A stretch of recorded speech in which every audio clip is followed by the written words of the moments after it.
अस्सलामुअलैकुम dear students. तो हमने थर्मोडायनामिक्स को स्टार्ट किया था और थर्मोडायनामिक्स के अंदर हमने बहुत इंपॉर्टेंट टॉपिक्स को कवर किया था।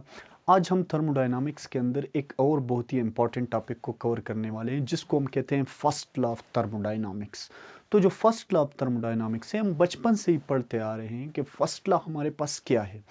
तो हमने law of conservation of energy पढ़ा है। तो law of conservation of energy के अंदर हमने क्या पढ़ा है कि energy can neither be created not destroyed but it can be change from one form to another. तो इसी तरह हम लॉ ऑफ जो फर्स्ट लॉ ऑफ थर्मोडायनामिक्स के उसको भी हम इस तरह ही कहते हैं, उसको हम law of conservation of energy भी कहते हैं। इसका दूसरा नाम मतलब law of conservation of energy आ गया। अब इसकी एक स्टेटमेंट हमारे पास क्या आती है कि energy can neither be created nor destroyed but it can be change from one form to another. कि एनर्जी को तो ना हम क्रिएट कर सकते हैं ना हम डिस्ट्रॉय कर सकते हैं, ये सिर्फ एक फॉर्म से दूसरे फॉर्म के अंदर चेंज होती है। तो इसका मतलब ये हुआ कि जो यूनिवर्स है उस यूनिवर्स की जो टोटल एनर्जी है वो कंजर्व्ड है। एनर्जी, एक फॉर्म ऑफ एनर्जी जब डिसअपियर होती है तो exactly same another form of energy जो है वो रीअपियर हो जाती है। तो इस तरह जो टोटल एनर्जी है वो कंजर्व्ड रहती है। और इसकी तीसरी स्टेटमेंट हमारे पास इस तरह आ जाती है कि कोई भी ऐसी मशीन को कंस्ट्रक्ट करना इम्पॉसिबल है जो कि वर्क करता हो विदाउट कंज्यूमिंग एनर्जी। ठीक है, तो इस यहाँ पे तीसरी स्टेटमेंट हमारे पास क्या आ गई कि it is impossible to construct a perpetual machine which can do work without consuming energy. तो ऐसे परपेचुअल मशीन को कंस्ट्रक्ट करना इम्पॉसिबल है। इसका मतलब ये हुआ कि जो कंटिन्यूसली मोशन में हो उस मशीन को हम क्या कहते हैं, परपेचुअल मशीन कहते हैं। तो उसको कंस्ट्रक्ट करना इम्पॉसिबल है जो कि वर्क करता हो विदाउट कंज्यूमिंग एनर्जी। तो हम आते हैं जो फर्स्ट लॉ ऑफ थर्मोडायनामिक्स है, इसकी जो मैथमेटिकल कैलकुलेशन है उस पे आते हैं। तो ये इसकी स्टेटमेंट्स हमारे पास आ जाती है। बहुत ही सिंपल और इंटरेस्टिंग लॉ है। तो हम इसकी कैलकुलेशन किस तरह करेंगे मैथमेटिकल। तो थर्मोडायनामिक्स के अंदर हमने बेसिक टर्मिनोलॉजीज पढ़ी थी सिस्टम की। तो सिस्टम हम किसको कहते हैं कि यूनिवर्स का ऐसा पार्ट जो कि अंडर ऑब्जर्वेशन हो, ये हमारा आ गया एक सिस्टम। ठीक है, अब हम फर्स्ट लॉ को मैथमेटिकली प्रूफ करते हैं कि फर्स्ट लॉ एक्चुअल में है क्या। ये हमारा सिस्टम है। अब थर्मोडायनामिक्स के अंदर जब भी हमने हीट को रिप्रेजेंट किया है तो उसको हमने रिप्रेजेंट किया है क्यू से। ठीक है, ये हमारा क्यू आ गया, क्यू से हम हीट को रिप्रेजेंट कर रहे हैं। अब हम इस सिस्टम को हीट देंगे। ठीक है, तो हीट हम दे रहे हैं, हीट को हम किससे रिप्रेजेंट कर रहे हैं, क्यू से रिप्रेजेंट कर रहे हैं। अब ये जो सिस्टम था, इस सिस्टम की कोई अपनी एनर्जी होगी, इंटरनल एनर्जी, उसको हम रिप्रेजेंट करते हैं E1 से। तो यहाँ पे मैं इसके साथ लिख देता हूँ कि ये हमारे पास क्या होगा, इंटरनल एनर्जी होगी। इंटरनल एनर्जी को हमने किससे रिप्रेजेंट कर दिया, E1 से हमने रिप्रेजेंट कर दिया। ये सिस्टम की जो पहले से एनर्जी थी, सिस्टम के पास जो अपनी एनर्जी थी, उसको हमने किससे रिप्रेजेंट कर दिया, E1 से रिप्रेजेंट कर दिया। अब हम इसको हीट दे रहे हैं सिस्टम को, तो इसका मतलब है यहाँ पे जो वर्क है, वर्क डन भी सिस्टम के ऊपर हो रहा है। वर्क डन को हम रिप्रेजेंट करते हैं W के साथ। ठीक है, और ये भी सिस्टम के ऊपर हो रहा है। तो हमारे पास जो टोटल इक्वेशन है वो किस तरह आएगी, देखो हमारे पास हम लिखेंगे E2, जो फाइनल एनर्जी हमारे पास आ गई है सिस्टम की, वो क्या होगी, उसको हम E2 से रिप्रेजेंट करेंगे। उसके बाद हमारे पास E1 होगा, जो सिस्टम के पास अपनी एनर्जी थी, उसको हम E1 से रिप्रेजेंट कर रहे हैं। प्लस हमने इसको क्या दिया, क्यों दिया, हीट दिया। प्लस हमारे पास क्या हो गया, वर्क डन भी सिस्टम के ऊपर हो गया। ठीक है, वर्क डन यहाँ पे क्या होगा, प्रेशर वॉल्यूम वर्क डन होता है, प्रेशर वॉल्यूम वर्क होगा यहाँ पे। तो ये हमारे पास आ गई है E2 is equal to E1 plus Q plus W।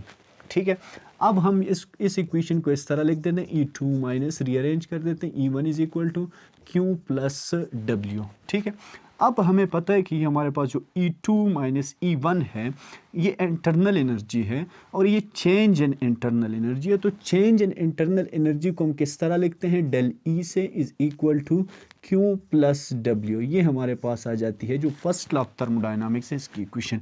या हम इसको इस तरह भी लिख सकते हैं कि del U is equal to Q plus W। ठीक है, डेल U भी लिख सकते हैं। इसका मतलब भी हमारे पास क्या आ गई, इंटरनल एनर्जी आ गई। ये हम लिख सकते हैं Q प्लस डब्ल्यू, या हम इसको इस तरह भी लिख सकते हैं del U is equal to Q minus W, ये भी हम इस तरह भी लिख सकते हैं इसको। यहाँ पे ये साइंस हम पढ़ेंगे, साइंस के ये प्लस और माइनस साइंस का यहाँ पे क्या मतलब है थर्मोडाइनामिक्स के अंदर। तो ये हमारे पास सिंपल सी इक्वेशन आ जाती है del U is equal to Q plus W, इसको हम फर्स्ट लॉ ऑफ थर्मोडाइनामिक्स कहते हैं। अब देखो ये हमारे पास क्या एनर्जी है, जो फाइनल एनर्जी है सिस्टम की, इंटरनल एनर्जी। क्यों हमारे पास क्या हीट है जो हम सिस्टम को दे रहे हैं, और साथ में डब्ल्यू क्या है, ये वर्क डन है जो सिस्टम के ऊपर हो रहा है, ठीक है। अब इससे आगे हम इसको हम थोड़ा सा साइन कन्वर्जन को पढ़ते हैं कि हमारे पास जो साइन कन्वर्जन है ये पॉजिटिव नेगेटिव साइंस का क्या मतलब है, ठीक है। यहाँ तक बात समझ आ गई है। अब हम साइंस को पढ़ते हैं, ठीक है। और दो तरह के साइंस हमारे पास होते हैं, एक होता है पॉजिटिव साइन और दूसरा हमारे पास होगा नेगेटिव साइन, ठीक है। पॉजिटिव और दूसरा हमारे पास क्या होगा, नेगेटिव साइन। अब देखो पॉजिटिव में हमारे पास क्या आ जाता है, पॉजिटिव में हमारे पास W प्लस डब्ल्यू आएगा और दूसरा हमारे पास आ जाता है Q, ठीक है। ये हमारे पास पॉजिटिव के अंदर आ जाते हैं। तो पॉजिटिव जिस तरह हमने एक्सोथर्मिक एंडोथर्मिक हम पढ़ते आ रहे हैं, ठीक है। एक्सोथर्मिक क्या होता है, जिसमें सिस्टम हीट को रिलीज करता है और इसके साथ हम नेगेटिव साइन लगाते हैं, और एंडोथर्मिक के अंदर सिस्टम हीट को एब्जॉर्ब कर रहा होता है तो उसके साथ हम पॉजिटिव साइन लगाते हैं, ठीक है। तो यहाँ पे सेम वही कंसेप्ट यूज होगा कि अगर सिस्टम के ऊपर वर्क डन हो रहा है, सिस्टम के ऊपर वर्क डन हो रहा है, तो उसके साथ हम कौन सा साइन लगाएंगे, पॉजिटिव। तो इसका मतलब क्या होगा कि work done on the system, ठीक है।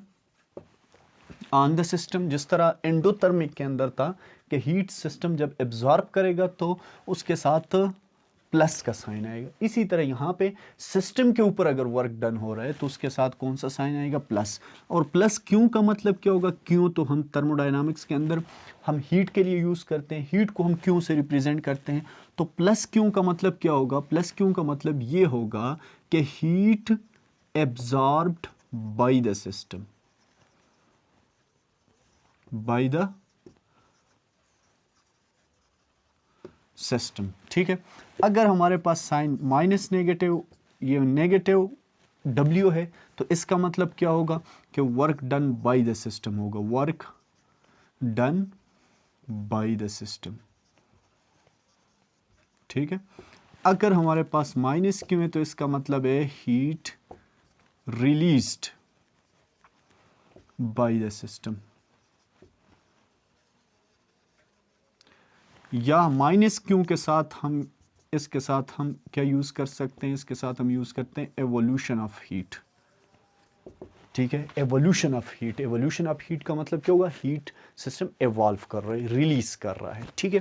तो ये हमारे पास जो साइंस थे प्लस के और माइनस के, तो सिंपल सी बात है कि प्लस का मतलब क्या होगा, सिस्टम के ऊपर काम हो रहा है, माइनस का मतलब क्या होगा, सिस्टम कोई काम कर रहा है, ठीक है, सराउंडिंग के ऊपर। तो ये हमारा जो साइंस थे हमारे कि प्लस और माइनस साइंस हम थर्मोडायनामिक्स के अंदर क्यों यूज़ करते हैं, तो ये हम इसकी वजह से ये हमने इसकी एक्सप्लेनेशन लिख दी। अब हम एक छोटा सा क्वेश्चन करते हैं जो हमारे पास फर्स्ट लॉ ऑफ थर्मोडायनामिक्स है उससे।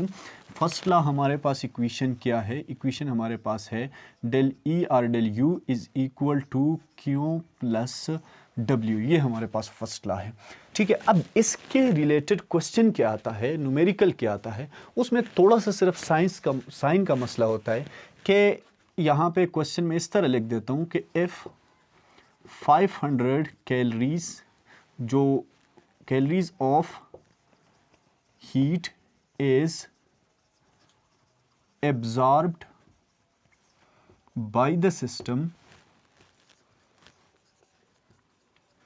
And it done a work of 350 calories on surrounding, ठीक है, find the net energy change।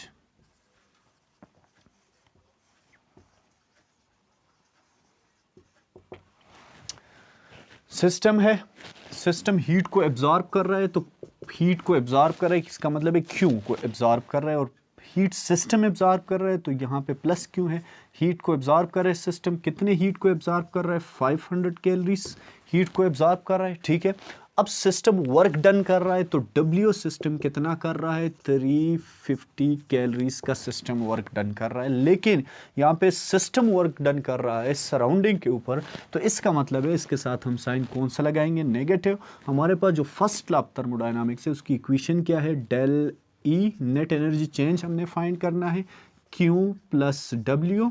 तो हम वैल्यू पुट करते हैं, Q की वैल्यू हमारे पास क्या है? 500 कैलोरीज, साइन हमारे पास प्लस, और यहाँ पे आएगा -350।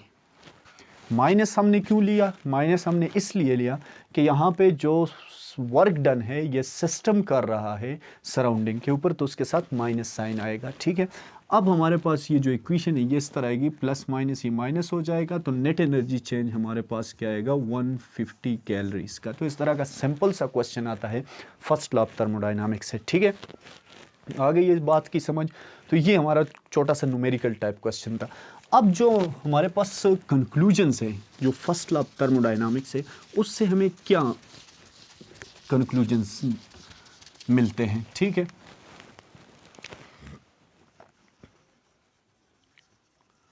कंक्लूजन्स, ठीक है। नंबर 1, फर्स्ट नंबर पे हमारे पास कंक्लूजन्स क्या होगी कि अगर हमारा पास कोई साइक्लिक सिस्टम है, ठीक है, साइक्लिक सिस्टम है।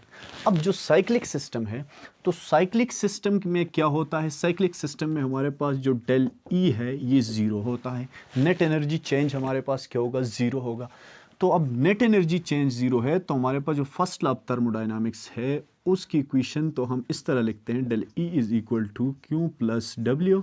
तो इसका मतलब ये हुआ कि ये zero is equal to Q plus W आएगा, और ये इक्वेशन इस तरह आ जाएगी, Q is equal to minus W, ठीक है। ये एक हमारे पास ये रिजल्ट निकल आता है कि अगर आपके पास, और ये एमसीक्यूज के अंदर पूछा भी जाता है कि अगर आपके पास साइक्लिक सिस्टम है, तो साइक्लिक सिस्टम में सिस्टम अगर हीट को एब्जॉर्ब कर रहा है तो वो क्या करेगा?